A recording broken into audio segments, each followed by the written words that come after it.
Welcome, we are PREMIA TNC. Today we will discuss the topic how to open a company in Malaysia.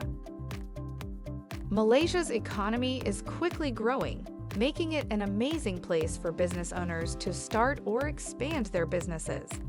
It's a great option for anyone wanting to invest in an up-and-coming market.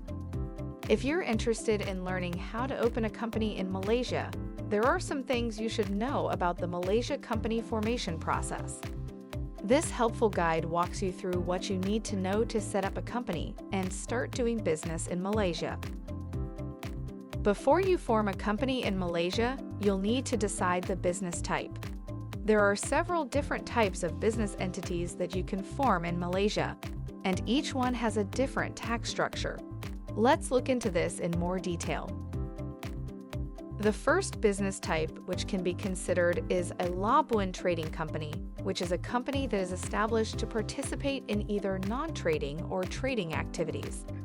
These businesses have a tax competitive advantage, which is just 3% corporate tax if they carry out trading activities or 0% if they operate non-trading activities.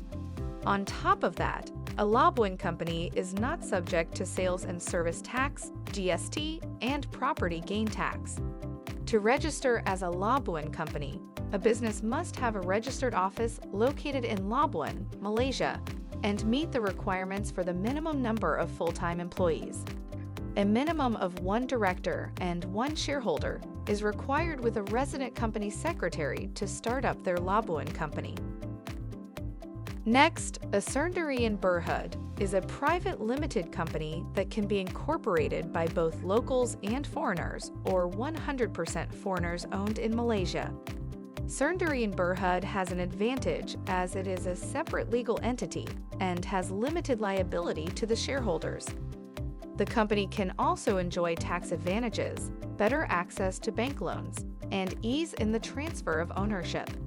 In order to start a Sendirian Berhad, the business is required to have at least 1 director who is a resident of Malaysia or a Malaysian permanent residence.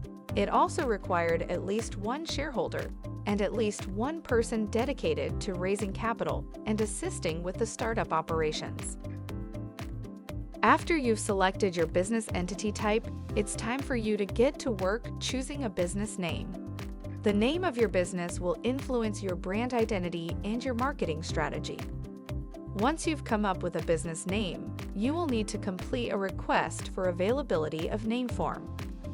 You'll be required to send the application to the Suruhanjaya Syarikat Malaysia (SSM), along with a filing fee of RM50 for each application. After the name check is approved, register the name with the SSM. This will allow you to get approval for setting up your company. So now that you have a business name, you need to have a business location. Look for locations that will help you bring in a lot of foot traffic and that are central to the operations your business will be carrying out. Don't be afraid to check out multiple locations before settling on a business location. After you have your business location, it's time to register your local office address. This is a legal requirement for owning and operating a business in Malaysia. Remember, just because your business doesn't have a physical location doesn't mean that you can't open your company. Simply use a virtual address to formalize the documentation and register your company. Note that when applying for company registration, you will automatically be making a business registration application at the same time. Incorporation procedures and estimated timeline.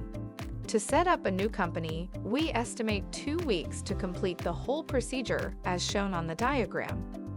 The first step is to proceed with the name search, and once received the name approval, the name will be reserved for 30 days for the company to prepare the incorporation documents for submission. The name search can be further extended if needed. Once the incorporation application is submitted and approved by SSM, the certificate of incorporation will be issued with the company name, company registration number, and date of incorporation. The appointment of the company secretary and adoption of the company constitution will be submitted after the completion of the incorporation. With this helpful Malaysia Business Setup Guide, you're ready to open a business in Malaysia. These steps will make it easier for you to set up a Malaysia company. If you need some support to open a company in Malaysia, get in touch with PREMIA TNC. We'll help you to start your own business in Malaysia.